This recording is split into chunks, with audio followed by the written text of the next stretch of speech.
Secretariat ఉద్యోగులకు త్వరలో biometric attendance ను అమలు చేయనున్నారు. ప్రభుత్వం ఈ దిశగా ఆలోచన చేస్తున్నట్టు సమాచారం. తెలంగాణ సచివాలయ ఉద్యోగుల్లో సమయపాలన లోపించింది. డ్యూటీ సమయానికి విధులకు హాజరు కావడం లేదు. ఉదయం 11 గంటలు దాటినా కార్యాలయాలకు రావడం లేదు.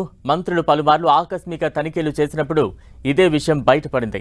నిన్న కూడా మంత్రి కోమటిరెడ్డి R&B విభాగంలోని సెక్షన్లలో ఆకస్మిక తనిఖీలు నిర్వహించగా ఉద్యోగుల సీట్లన్నీ ఖాళీగా దర్శనమిచ్చాయి. దీంతో మంత్రి ఉద్యోగులపై సీరియస్ కూడా అయ్యారు. సమయ పాలన పాటించాలని ఆదేశించారు. మంత్రులు పలుమార్లు తనిఖీలు చేస్తున్నా సమయ పాలన పాటించాలని ఆదేశిస్తున్న సచివాలయ ఉద్యోగులు మాత్రం నిర్లక్ష్యం వేయడం లేదు. పలుమార్లు చెప్పినా పట్టించుకోవడం లేదు.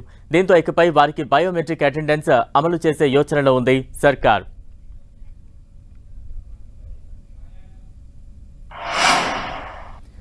ఇదే అంశానికి సంబంధించి తాజా అప్డేట్స్ అందించేందుకు మా ప్రతినిధి కరుణాకర్ సిద్ధంగా ఉన్నారు. కరుణాకర్, బలరాం, తెలంగాణ ఉద్యోగుల సమయానికి సంబంధించి నిర్లక్ష్యం వహిస్తున్నారని చెప్పి ప్రభుత్వం దృష్టికి వచ్చింది. ఈ మేరకు ప్రభుత్వం కొంత ఆగ్రహం వ్యక్తం చేస్తున్న పరిస్థితిని మనం చూస్తున్నాం. ఉదయం 10 గంటల నుంచి సాయంత్రం 5 గంటల వరకు డ్యూటీ టైమింగ్స్ ఉన్నప్పటికీ కూడా ఉదయం చాలా ఆలస్యంగా ఉద్యోగులు, వివిధ డిపార్ట్మెంట్కి సంబంధించిన ఉద్యోగులు ఆలస్యంగా వస్తున్నట్టు తెలుస్తుంది. దాదాపు సగానికి పైగా 50% మంది ఉద్యోగులు 11 గంటలు దాటిన తర్వాత కూడా తమ కార్యాలయానికి రావట్లేదు, విధులకు హాజరు కావట్లేదు అని చెప్పి ప్రభుత్వం దృష్టికి వచ్చింది. ఈ మేరకు చాలాసార్లు ఈ మంత్రులు ఆకస్మిక తనిఖీలు చేశారు. గతంలో రెవెన్యూ శాఖ మంత్రి పొంగులేటి శ్రీనివాసరెడ్డి కావచ్చు, జూపల్లి కృష్ణారావు కావచ్చు, నిన్న మంత్రి కోమటిరెడ్డి వెంకటరెడ్డి కావచ్చు, ఆకస్మికంగా తమ పేషీల్లోని తమ డిపార్ట్మెంట్ శాఖల్లోని ఈ పేషీల్లో ఉద్యోగులు ఏ మేరకు వస్తున్నారన్న దానిపై ఆకస్మికంగా తనిఖీలు నిర్వహించారు. 50% సీట్లు ఖాళీగా ఉండడంతో మంత్రులందరూ కూడా ఇప్పటికీ ఆగ్రహం వ్యక్తం చేశారు. ఆయా శాఖలకు సంబంధించిన HODలకు స్పష్టమైన ఆదేశాలు జారీ చేశారు. ఖచ్చితంగా ఉదయం 10 గంటల వరకు ఖచ్చితంగా తమ సీట్లలో ఉండాలి, విధులకు హాజరు కావాలని చెప్పి. ఎందుకంటే సచివాలయం రాష్ట్ర పరిపాలనకు గుండెకాయలంటువంటిది. ప్రభుత్వం చేపట్టే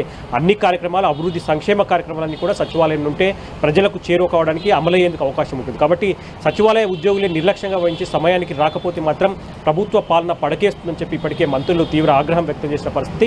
అయినప్పటికీ కూడా ప్రభుత్వ ఉద్యోగులు, ప్రధానంగా సచివాలయ ఉద్యోగుల్లో మార్పు రావట్లేదని చెప్పి ప్రభుత్వం భావిస్తుంది. ఈ మేరకు ఇంకా రూల్స్ను కఠినతరం చేయాలని చెప్పి ప్రభుత్వం ఇప్పటికే నిర్ణయం తీసుకుంది. అందులో భాగంగా సచివాలయంలో ఉద్యోగులందరూ కూడా బయోమెట్రిక్ హాజరు విధానాన్ని అమలు చేసేందుకు రంగం సిద్ధం చేసింది. ముఖ్యమంత్రి నుంచి మొదలు పెడితే మంత్రులు, IAS అధికారులు, ఉన్నతాధికారులతో పాటు సిబ్బంది మొత్తం కూడా బయోమెట్రిక్ ద్వారా ఇప్పటికై అటెండెన్స్ తీసుకోవాలని చెప్పి ప్రభుత్వం నిర్ణయించింది. 1-2 రోజుల్లోనే దీనికి సంబంధించిన పూర్తి స్థాయి ప్రణాళిక రూపొందించి రాబోయే 1-2 నెలల్లోనే పూర్తి స్థాయిలో సచివాలయంలో ఉద్యోగులందరికీ కూడా బయోమెట్రిక్ హాజరు విధానాన్ని ఏర్పాటు చేసే విధంగా ప్రభుత్వం అడుగులు వేస్తున్న పరిస్థితిని మనం చూస్తున్నాం. Balaram, right, thank you Karunakar.